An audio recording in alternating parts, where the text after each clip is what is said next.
From tornadoes to hurricanes, blizzards, and everything in between, you're listening to the Stormfront Freaks podcast.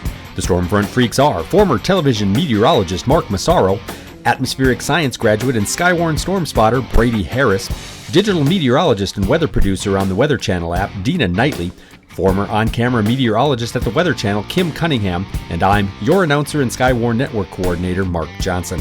Now, here's the moderator of the Stormfront Freaks podcast, Skywarn storm spotter and chaser, Phil Johnson.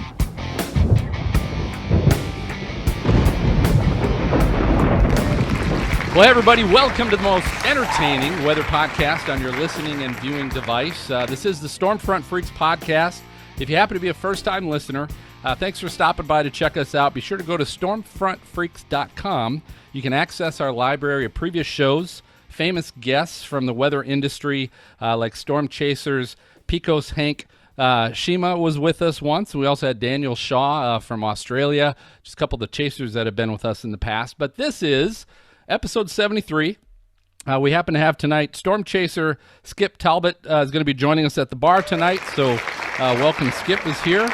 We're also going to get to play another version of our lightning round with our guest. We'll be sharing some WX resources, and you'll love those because we got some great things that you're going to want to add to some of your own resources. But we also have our new Tornado Talk and Tracker Chat segments. So we got a great episode ahead of us. But before we get to all that, it's always happy hour when we record the show. So it just kind of lets you know we've got a fun, laid-back nature in what we do. But it's a great way to also introduce our co-hosts. So one of the folks we have joining us tonight for the first time is Morgan Clark. So welcome, Morgan. Hey, Morgan. So Morgan is our intern this spring. She's studying atmospheric science and communication, correct? Yep. Is that right? Okay, so she's at Ohio State University. She's going to be also helping us with the business a little bit behind the scenes, but she'll also be joining us for the broadcast. Tonight's her first one. So we have someone to pick on tonight, Morgan, but what are you drinking? What are you drinking tonight? I am drinking. I've been following you guys on Twitter with the whole, meteorology beers. So I've got, you can't really see it, the lighting. It's Humulus Nimbus by Seventh Son Brewing, and I'm drinking it out of my little Ohio State mug. Beautiful. The Bucks. Yes. Nice. Just giving a little love to the Bucks. All right, well, MJ is back with us as well. MJ, what are you drinking tonight? I am tonight. I have a Yellow Belly small batch hard cider. It's barrel aged. It's bottled right here in Mora, Minnesota. It's a local. You are what you drink, you know. Yeah, well. A little more. I think every town in Minnesota's got some kind of brewery or distillery or something, correct? I think so. Fair? I think you have to. Yeah. I know Wisconsin does. I remember that much. But Maz, what are you drinking this evening? Okay, so I'm back with another one that looks like Colt 45, another ginormous You got a bottle. 40?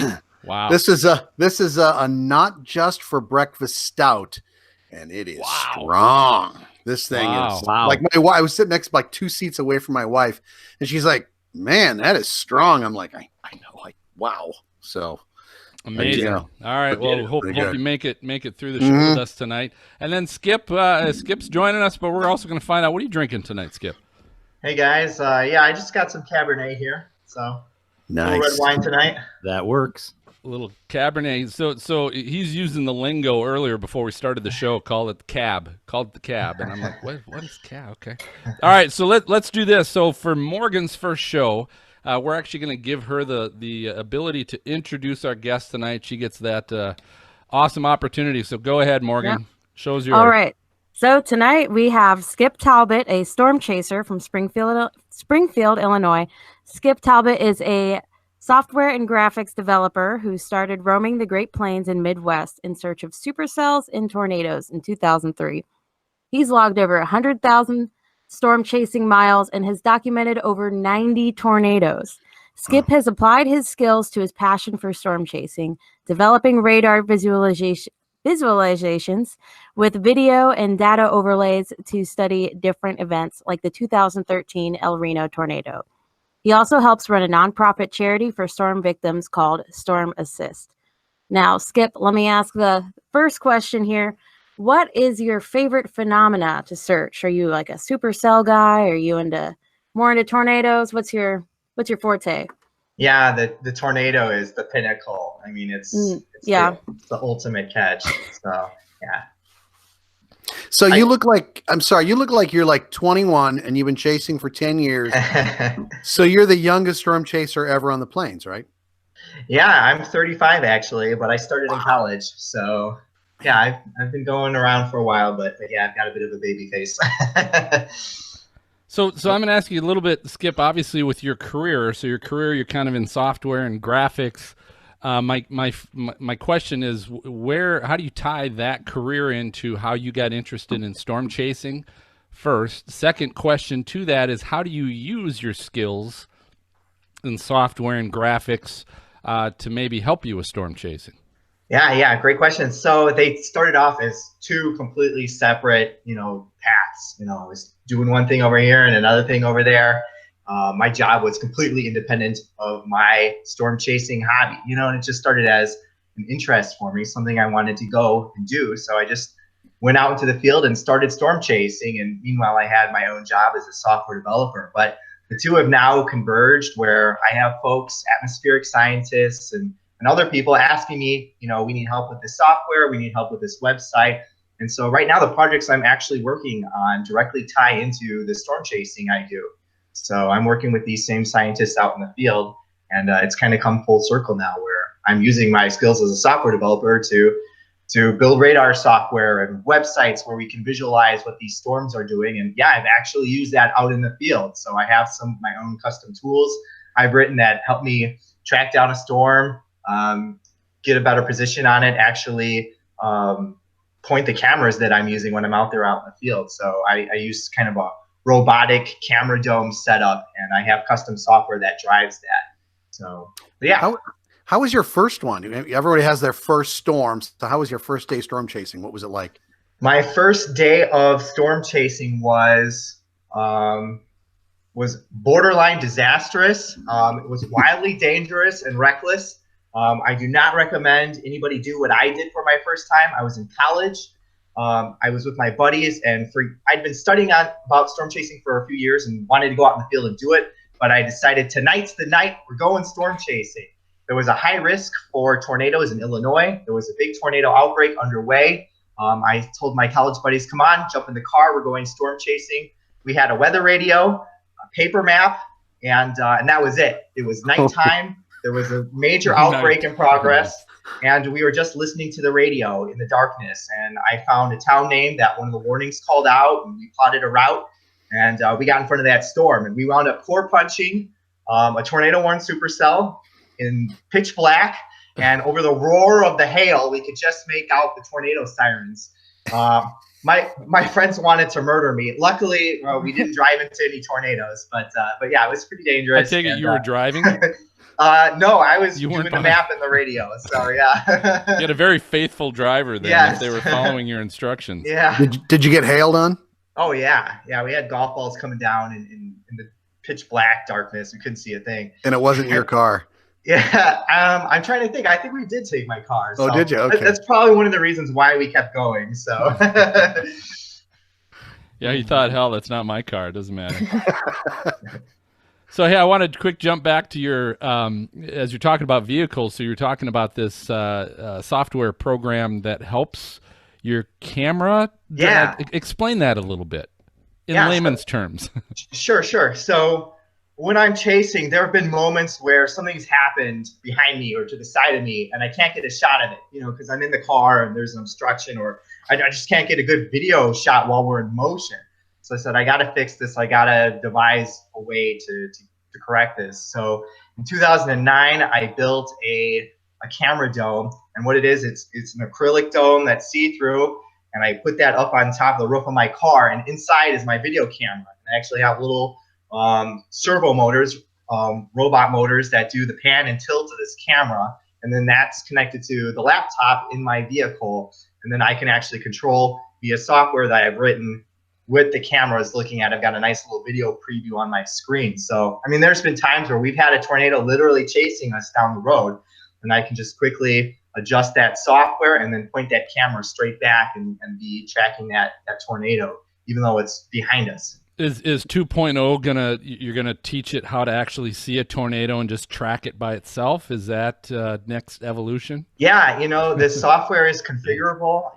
I do a lot of manual camera work too. In fact, in the past couple of years, that's primarily what I've been doing. But yeah, I have been working on software that will do some automatic tracking of the storm based on maybe the warning or just putting in a compass heading, or just so that it gets a nice stable shot, because the car is constantly in motion and turning and everything, and getting a nice picture is pretty much what I'm after there. Now you're putting stuff together yourself. Where'd you get the dome? I mean, you can't just like go to Home Depot. Hey, I need a dome for a.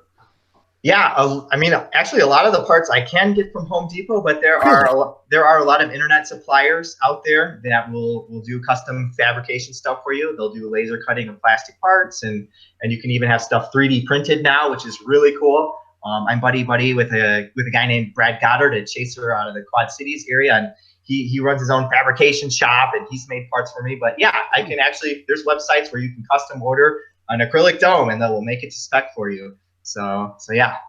How much does that cost? Oh man, it's been a gigantic money pit. I don't even want to try to add it up in my head. Bringing back nightmares. I've wasted thousands of dollars building these little contraptions. So some of them didn't work at all, and some of them have worked quite well. So. All right, so I'm going to jump to Skip. There was something, and we had shared it on an episode very early on as a WX resource, but you had done, and I can't remember, I think I saw it at a ChaserCon somewhere, but you had done a repeat of the El Reno Tornado and pulled together video footage from lots of other chasers, and I don't know if other people were involved in that with you, but I do know that was a project you had worked on.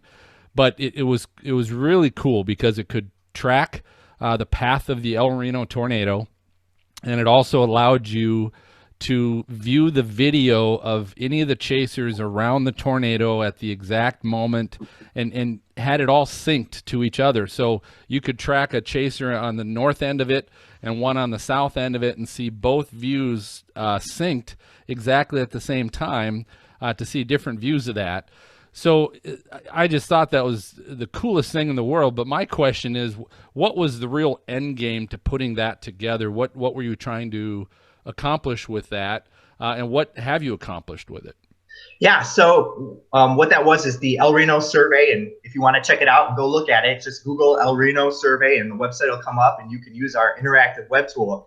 And so what we did was, after that deadly and record-breaking El Reno tornado, we wanted to basically find out what that storm did and why it did it. And we had this just enormous mass of Storm Chaser video that's out there. There were hundreds and hundreds of Storm Chasers on that storm from every position and every angle, documenting every aspect of that storm. But the problem is it's all just kind of this uncontrolled mess of data. How do we take all of that and utilize it and make it useful to people that want to study this storm?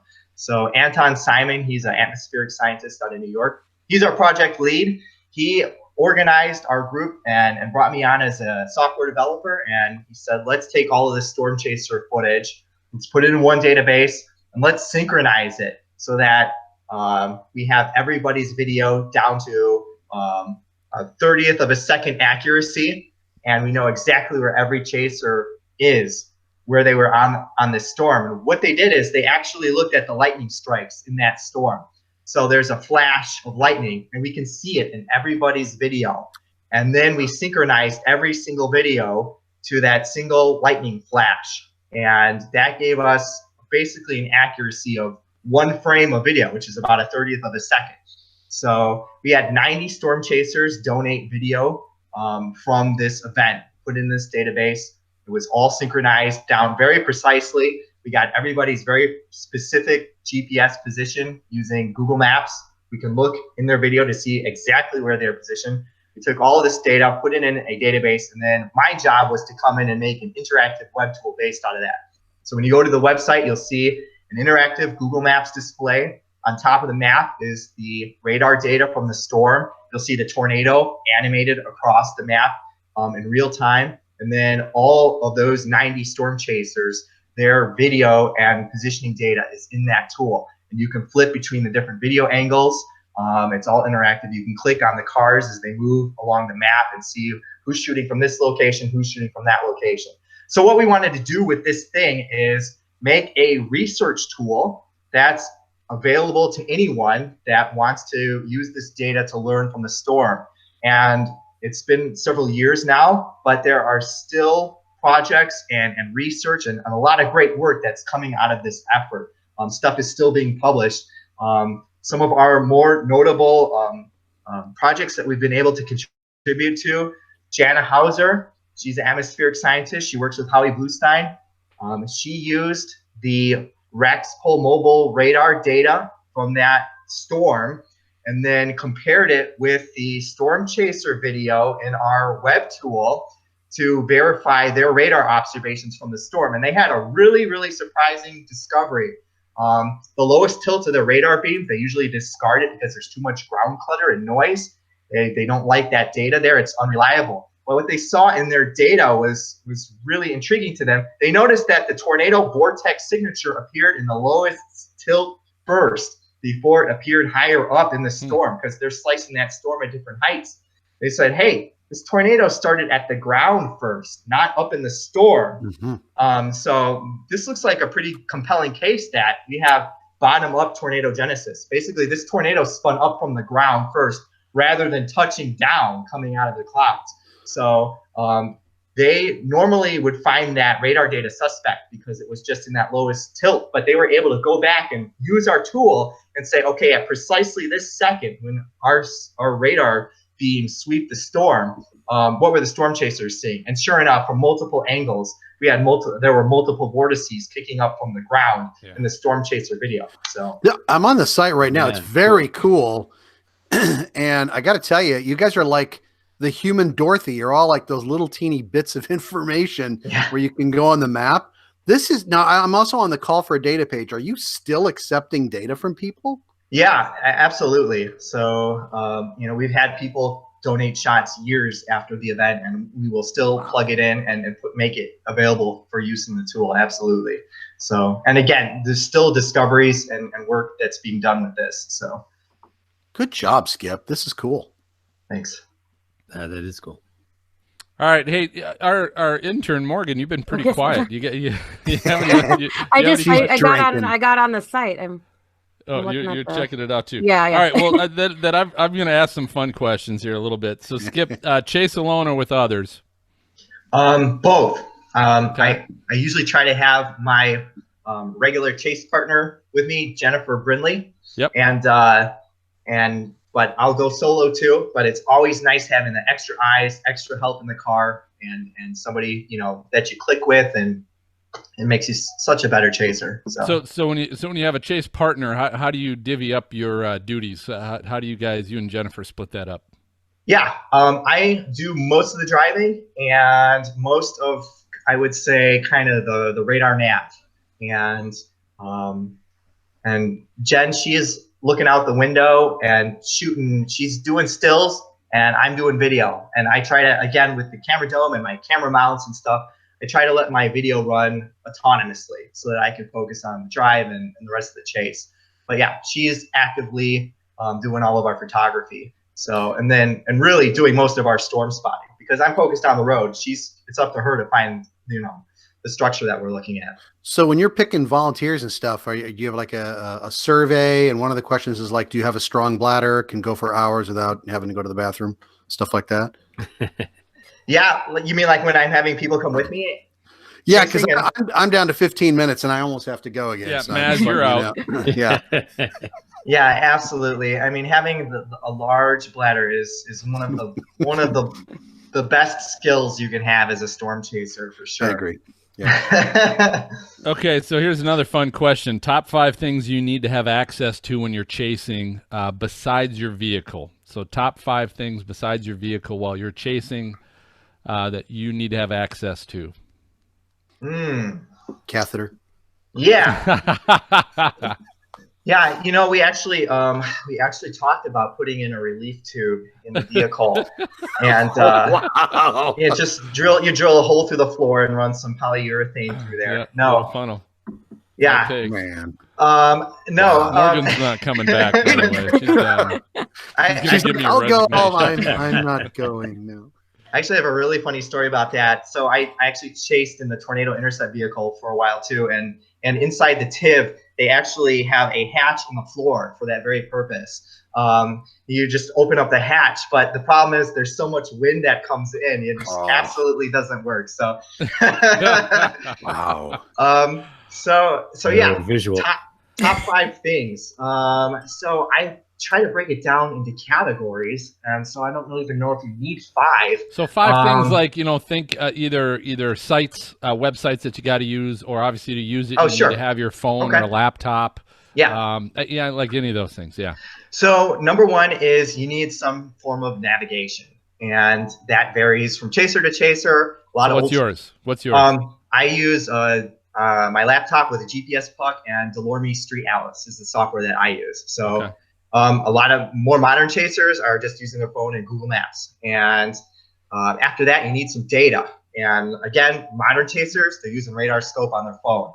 I do as well, but I also have a 21-inch touchscreen I put in my car because I absolutely can't use a little tiny screen when I'm chasing. It drives me crazy.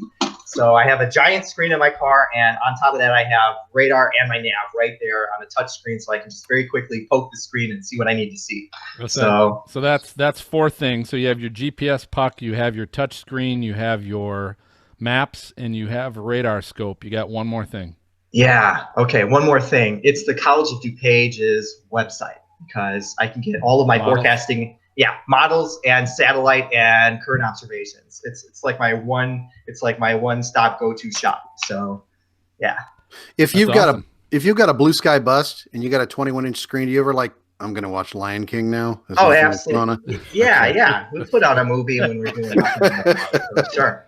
You better believe it. All right. Hey, so last I want to hear a little bit more about Storm Assist and that organization and kind of what you've been doing lately with them.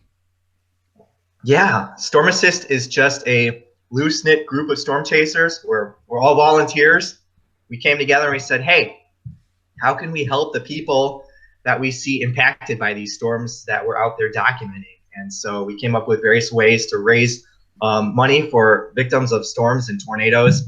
And what we do is every year, everyone donates their video and their beautiful photographs, and we assemble those into productions like a DVD and a Blu-ray. And we have an annual storm chasing DVD, and we sell that, and then 100% of the profits from that go to storm victims. So we use that as a fundraiser, and then the next tornado that hits, it does damage or hurts people, we get together and we say, hey, how can we send money to this community?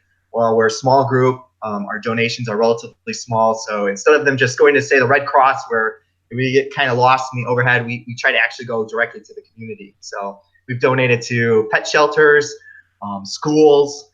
We've given debit cards out to actual residents who have been hit by these storms, just so that our small contributions have the most impact.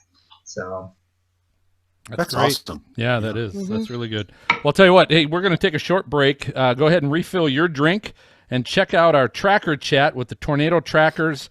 They're discussing their favorite states to chase in. We'll be right back with our question of the week.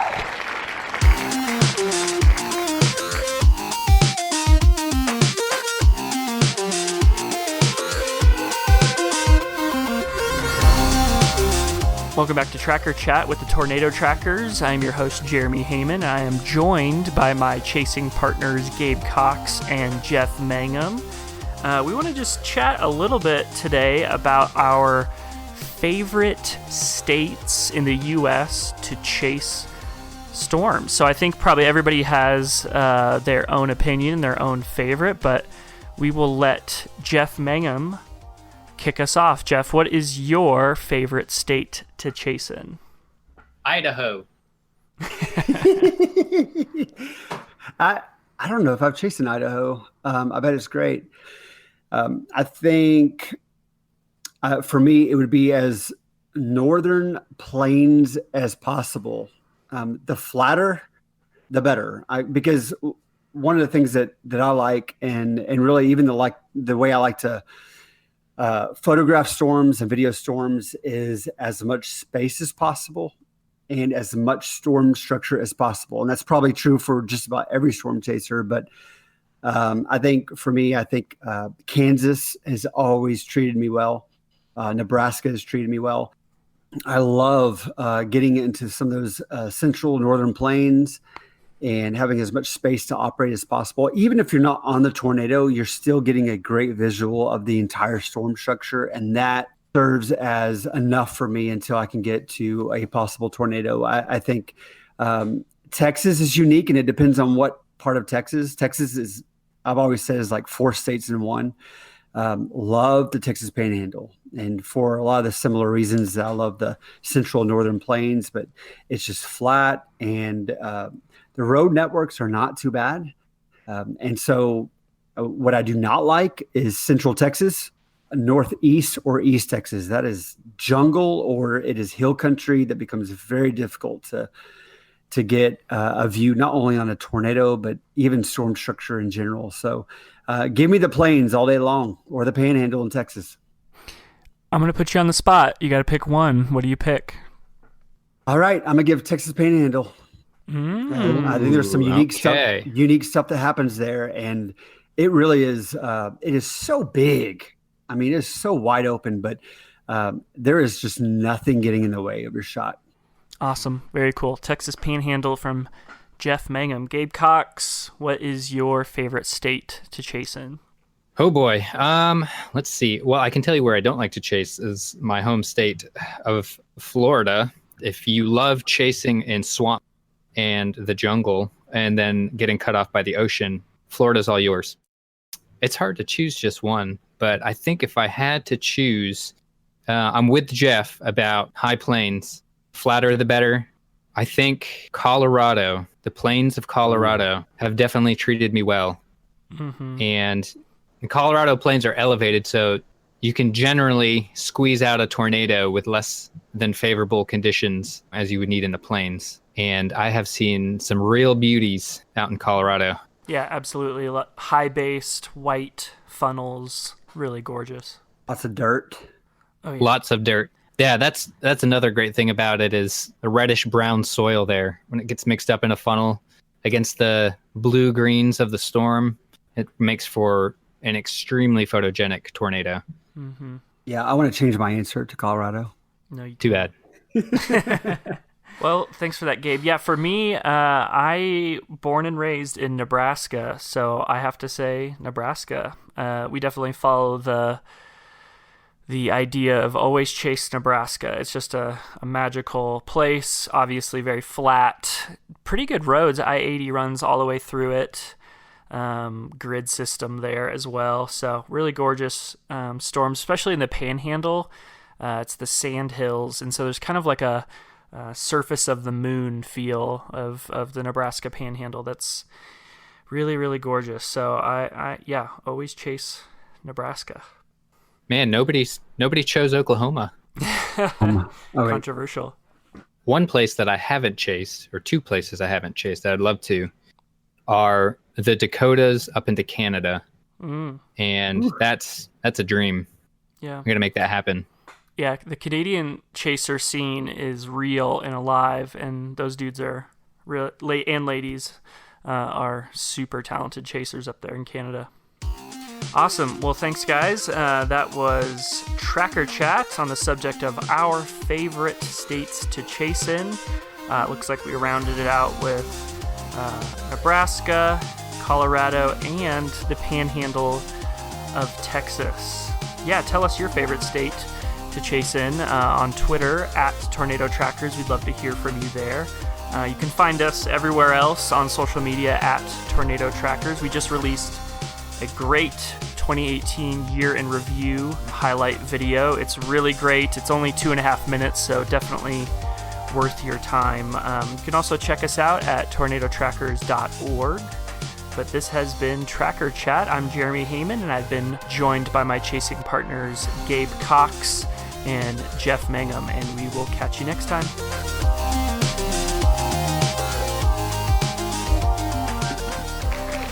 Hey, welcome back, everybody. Hey, we're with Storm Chaser Skip Talbot, and we're going to bring up the question of the week for this episode.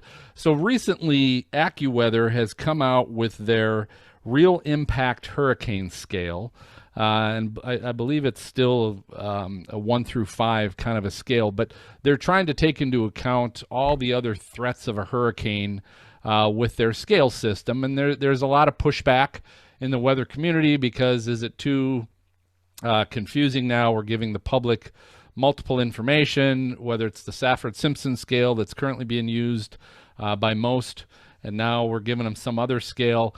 My question really comes down to this, which I think is what's getting missed, because both use a single digit, and trying to assign a single digit to a hurricane that brings the threat of wind, surge, flooding, tornadoes, is trying to give that a single digit. Is that still too simplistic? Is that not enough information for the public, or do we need to keep it simple for the public? And I think that's an important question, but I'll start with our guest, Skip. What do you think of all that? I think a system like that has its uses, and it could be really helpful for, say, getting the public attention and letting people know and keeping them informed. I'm a really big fan of a very localized and specific forecast, having your local weather service come in and give specific advice to communities. You know, my folks live down in Florida now. I'm not a hurricane guy. I'm a tornado guy. I actually don't know too much about the tropical end of meteorology. But my folks live down in Florida now, and they have to deal with hurricanes, and you know, they get their forecasts from the local National Weather Service office, and because they live on a canal, they're most interested in what the surge is doing. So, you know, is a 1 to 5 number going to tell them if they need to leave or not? No, I mean, they actually have to go and get a surge forecast.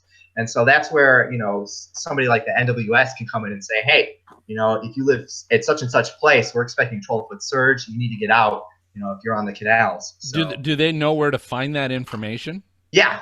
Yeah. And do you think the general public knows where to find that information?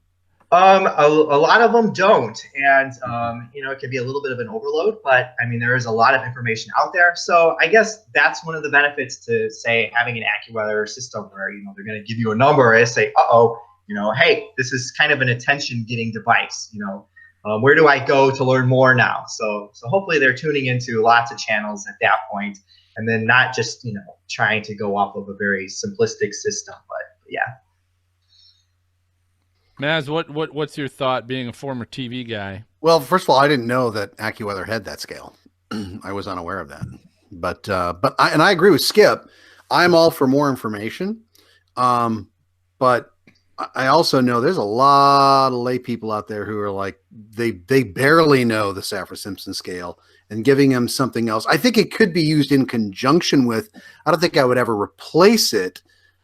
Just because how long would it take for people to unlearn one thing and gather something new where you get everybody that's all on board with the new stuff? I mean, I could see using it in conjunction, but I wasn't familiar with it. I didn't even know it was out there. So yeah. to bring up for folks, so the Saffir-Simpson scale is what's typically been used in, you know, category 1 through 5 hurricane, but it strictly measures only the wind speed. And that's the only thing that it measures. So it really doesn't bring into account, and what Skip was talking about, and even Maz, is, you know, it doesn't tell you what the surge potential is going to be, sure, the rain and flooding potential that might be coming with it, tornadoes, all that stuff. So again, that's kind of the question, and that's what AccuWeather is trying to do with their category system, is also take into account those other things. So, you know, Saffir-Simpson scale might go, hey, this is a category 2 hurricane, but because of maybe the flooding potential, because it's moving so slow, AccuWeather might give it a category 4 because of the, you know, torrential rain and flooding that might come with it. But again, just saying it's category 4 still doesn't tell me necessarily what's coming with that. But MJ, were you going to mention something? Well, I mean, there's some good conversation going on in the chat too about it, and there people are thinking that they have AccuWeather's onto something, but they're maybe not doing it right yet. And for my purposes, it's if it's a, and I wasn't aware of it either. So, but if it's a 1 to 5 scale, I think that's just plain confusing. When you have two different 1 through 5 scales. I mean, I think if they're going to do that more than one. Yeah, and provide more information, it has to be different in some way, so it doesn't confuse people. Now, I wonder, though, I mean, because you got to think of it almost as two different groups of people and then sort of a subset of each other, where you've got the community that's very used to the Saffir-Simpson scale, and then maybe you have the younger community, the millennials, et cetera, who are very tech savvy, where maybe there's an app that will actually break it down more specifically. I'm all for the more information. So like I said, Skip's parents are down there and they're able to pull up an app and say, in this specific area, the threat of a 6-8 foot storm surge is this high. That's more information that's helpful. I'm very careful to change the way things have been. Morgan, what do you think? What do you think? Were you familiar with what AccuWeather was doing, and what's the hubbub? I heard about it from you actually during our interview. I remember discussing that. But I think keeping it simple is a good idea. I know my communication classes, they teach us if you're writing for the general public, you're going to want to do it for a 4th grade level, because that's the average, not reading level, or just it's general public, so comprehensions. Yeah. So keeping it from a 1 to 9 scale is fine. I think it would be nice to shift for tornado, storm surge, flooding potential, and then maybe add change the current Saffir-Simpson scale to a subset of that, it's a category 6 hurricane, but with winds, the winds are category 3. I don't know, because I feel that the storm surge is really, really important when it comes to hurricane damage. So I think that I don't know, I feel like I don't have enough enough experience in this, but I think it's mostly up to the broadcasters. People trust their broadcasters, and especially in I'm sure Florida and Texas, they need to know their hurricane stuff around the Gulf and the coast. So it's really up to them communicating what's important. Now, I will tell you, Morgan, when I was on the air, we were supposed to explain to a 5th grade level, and now you're saying 4th grade. Are things getting worse out there? I think it's autocorrect.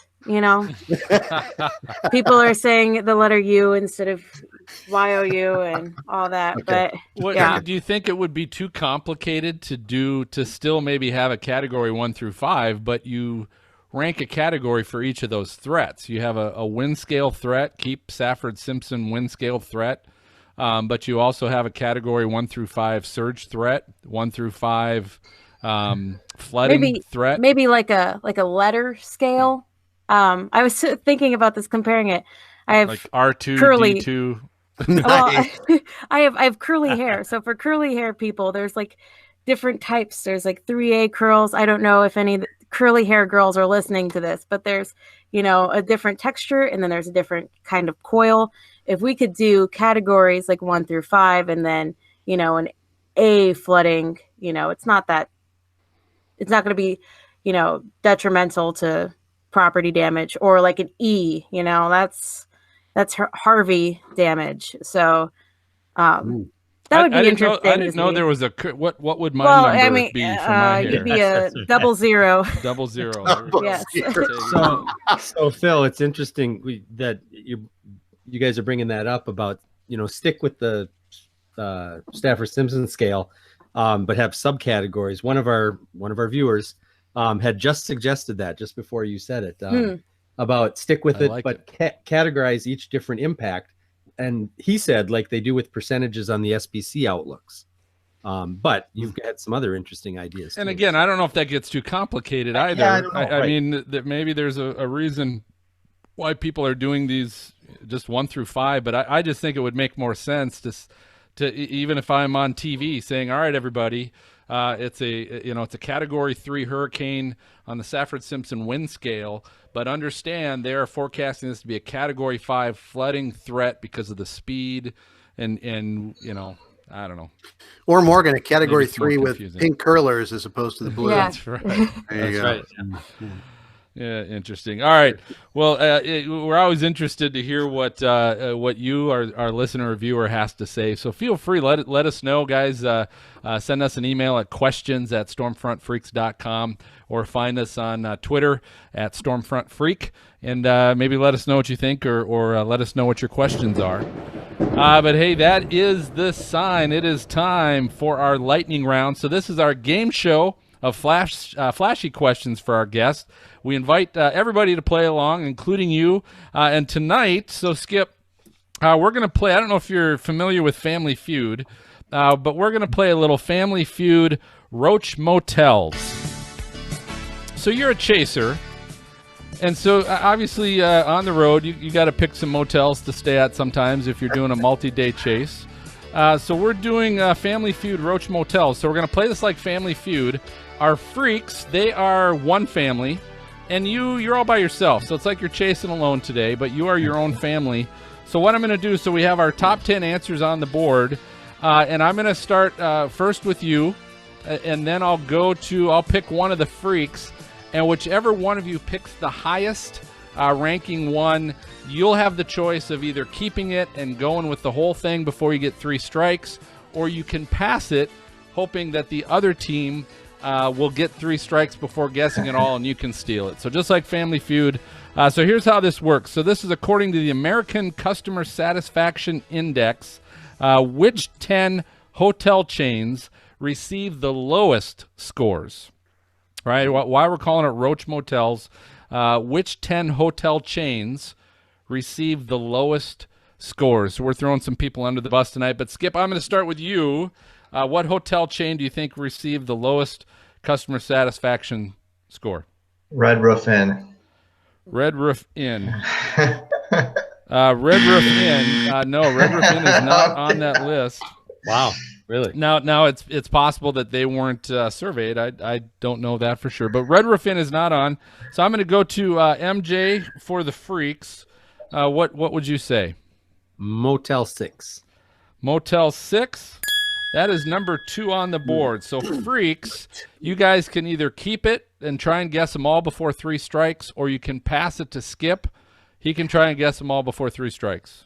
And hopes to make Skip do it. All right, Skip can do it. Yes. Skip, it's all you, baby. You're chasing alone tonight. Because we don't want to blow our potential 10 sponsors in the future. Okay, yeah, we're blowing this for sure. All right, so Skip, Motel 6 is already on the board. Who else do you think might be on there? Oh, God, I always try to stay at quirky little mom and pop joints just because of this.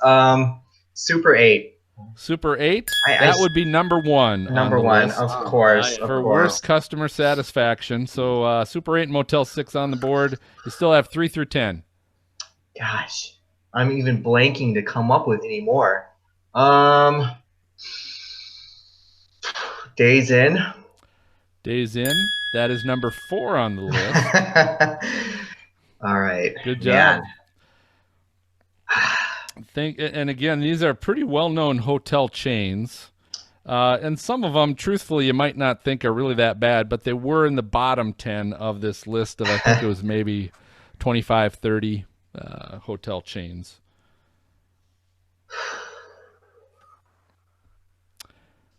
I can't pass. I can't pass, can I? No, you cannot pass. So I don't have anything else. It's your first strike.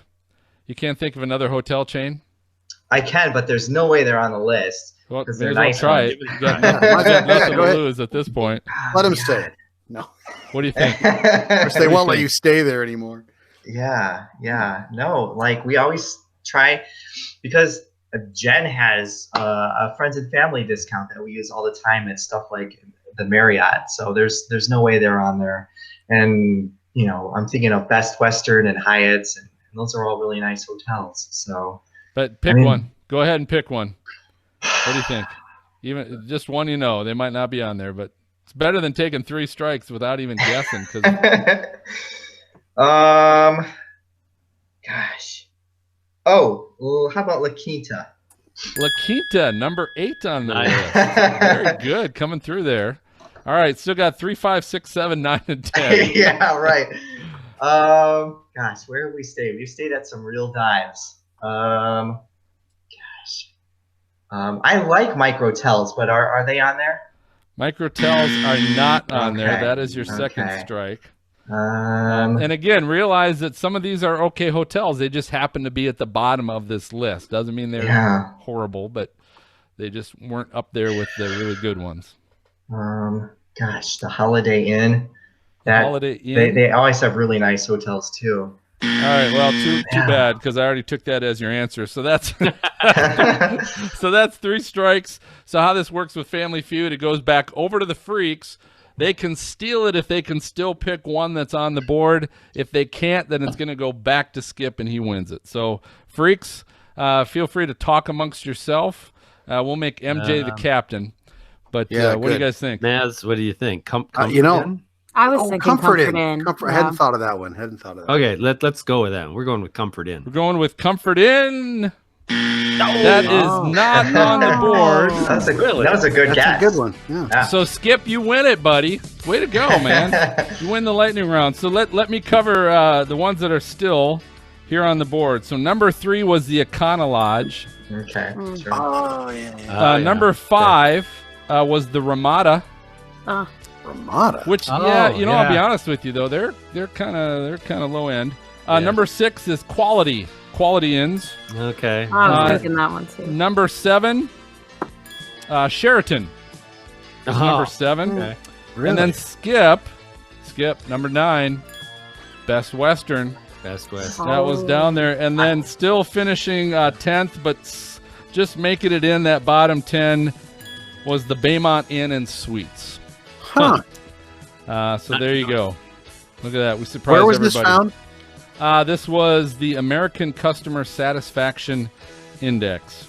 Didn't even know there was one. There you go. Well, there is. So, hey, we're going to take our final break. Let's ask Skip how to find him and follow him. Oh, yeah. Sorry about that, Skip. Yeah. Where can people find you or follow you? Whether social media or email or website?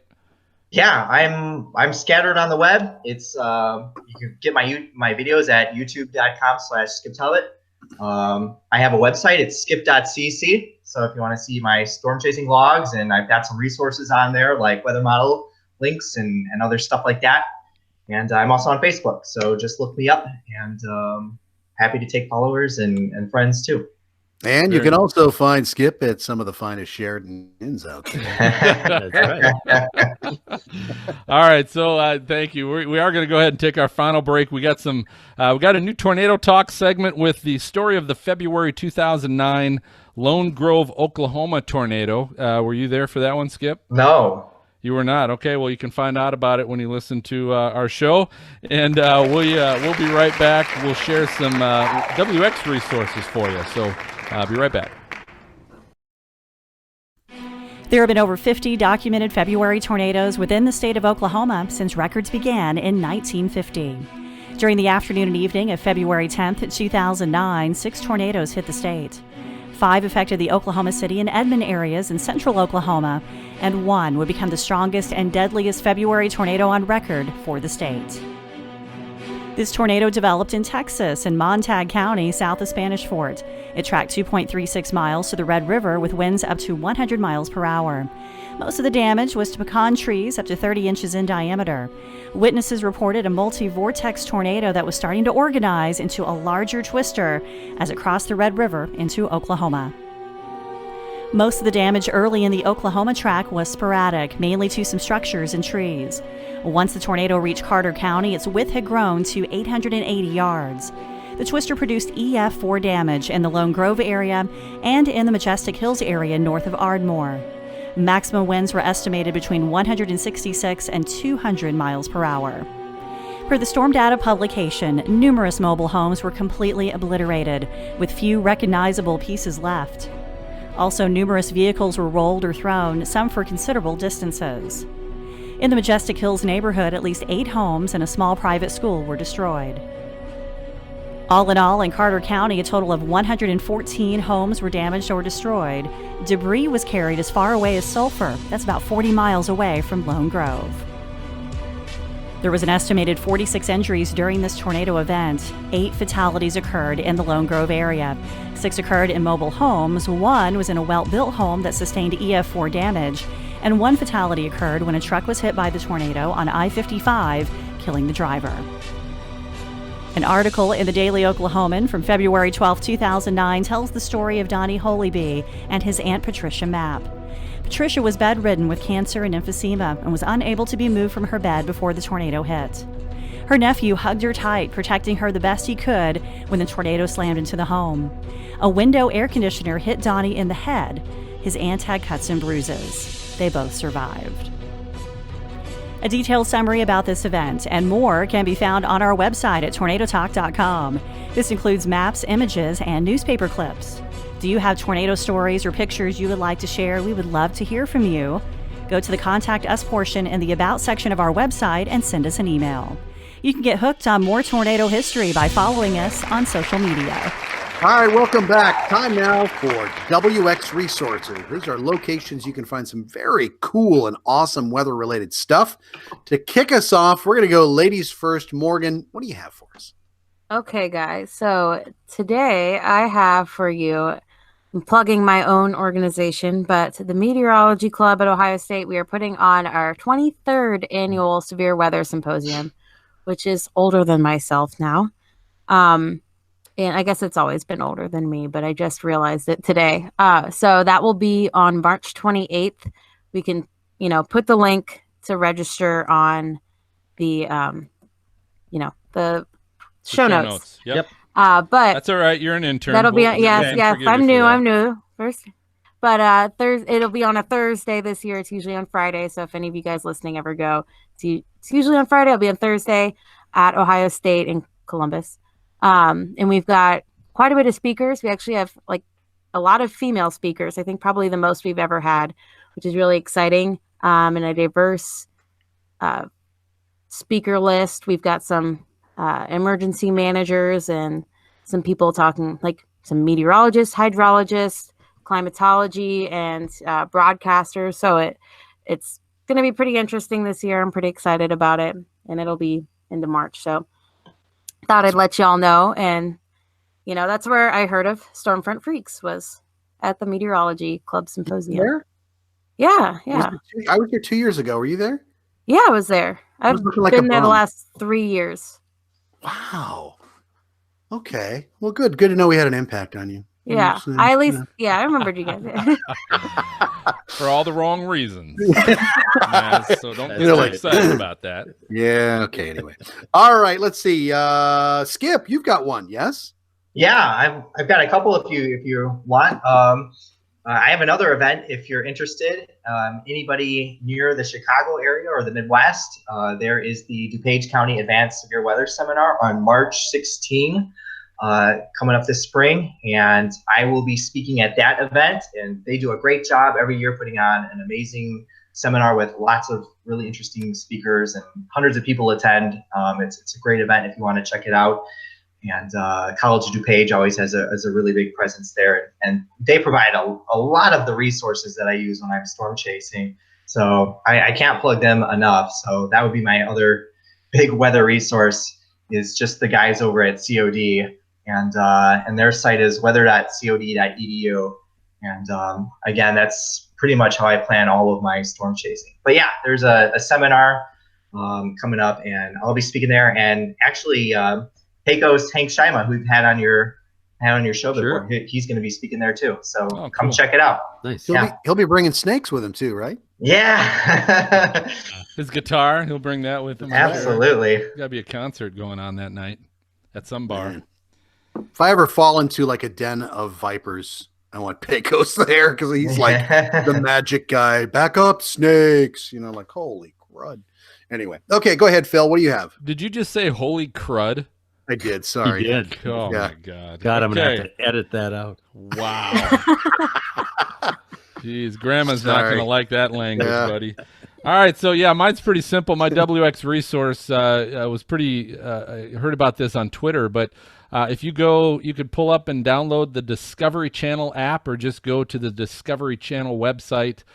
They now have all 5 seasons of Storm Chasers, the series, with Reed Timmer, who's been a past guest, the late Tim Samaras, Sean Casey, Josh Werman, who's also been with Karen Kasiba, who's been a past guest with us as well. But they're all on that series, but you can get it free. Go to pull up the Discovery Channel app, or go to Discovery Channel's website, and feel free to watch all 5 seasons. Go ahead and stream it. But pretty fun stuff in February when things aren't quite brewing, but maybe Saturday. We'll see. Isn't there just 4 seasons? There are 5 seasons. Okay, I'm just checking. Show. Okay. Oh, gotcha. crud. Oh, crud. You're right. All right. And of course, you can check out all these links and more on stormfrontfreaks.com. Excuse me, episode 73 show notes, or on your podcast app as well. Right, Phil? Yes, you can. All right. So, hey, we got MJ back. We're going to go ahead and check our, we got a new name for our inbox. It's the Freak Fan Box. So we got to check our Freak Fan box. I can't even say that. Say that 3 times fast. Yeah, but what do we got, MJ? All that alliteration. Yeah, we had a couple. We had a couple in the fan box from a few weeks ago, but of course I was MIA for episode 72, and I don't think you opened the box, right? So I did not. No, I saved it for you. Good. So a little love for our episode 71 guests, Mark Remillard and Bobby Nichols, with the Outbreak Storm Chasing video game. When at JClick65 said, "Great show. Can't wait to do a little armchair chasing with Outbreak game. Maybe they can play the at Stormfront Freaks podcast in the background." So nice suggestion. At Rel Weather Watch 1. Say that 3 times fast. Yeah, exactly. Says, "I watched the podcast, loved it, and can't wait until the game is released." So thank you for those comments, and we always love to hear from all of you. So please keep them coming. Into the Freak Fan Box. Yeah, and you can get to the Freak Fan Box. Go ahead and send us an email at questions@stormfrontfreaks.com, or you can find us on Facebook or Twitter. Twitter, we're at Stormfront Freak. So that just about does it for this episode of Stormfront Freaks podcast. Thanks for listening or watching. But before I reveal our next guest, if you enjoy our show, do us a favor. Leave us a great review on your podcast app. And don't forget to subscribe to the show by hitting your podcast app subscribe button. Just works like a magazine or newspaper subscription, except ours is free. It just assures you get the latest show delivered right to your inbox the minute, or your Freak Fan Box, I guess, the moment that we release it. So, hey, special thanks to our guest tonight, Skip Talbot. Skip, thanks for joining us. You're awesome. Thanks for having me. Yeah, we had a great time, so thanks for coming on. And our next episode in 2 weeks, it's National Weather Podcast Month, and we're going to be recording on March 7th as we continue going coast to coast with your favorite TV meteorologists. And we'll be talking to Brad Souter of San Antonio. He's the chief meteorologist on TV down there. If you'd like to watch the recording live, you can do so. It's at 9 p.m. Eastern, 8 Central. Check us out on the YouTube channel. Just go to YouTube, search Stormfront Freaks, and you'll find us there. So for MJ, for Maz, for Skip, and the intern Morgan, first time you made it through. We're proud of you. I'm going to go ahead I had a nightmare about this. Oh, my God. We did too. We did too. I'm going to signal the all clear, everybody. We'll see you next time. Have a good night. Goodbye. Yeah. Thank you for listening to the Stormfront Freaks podcast. Find our bi-weekly show on Apple Podcasts, Google Play, Spotify, or your favorite podcast app. Watch our shows on YouTube and Oklahoma Weather Tracker TV. For show notes, additional information about this episode, as well as past and upcoming shows, videos, photos, merchandise, and more, visit our website at stormfrontfreaks.com. While you're there, check out our live interactive Storm Chaser radar provided by our friends at zoomradar.com. If you would like to contact us with questions or make comments about the show, shoot us an email to questions@stormfrontfreaks.com, or follow us on Twitter or Facebook. Search for Stormfront Freaks. We'd love to hear from you. Join us next time and tell a friend about the Stormfront Freaks podcast.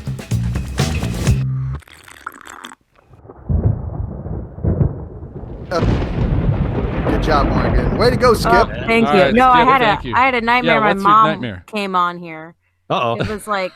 It was like I went downstairs to get my beer, and I was down there for like an hour, and I came up here. You guys were closing, but my mom was like, "Is Morgan doing a good job? How's she doing?"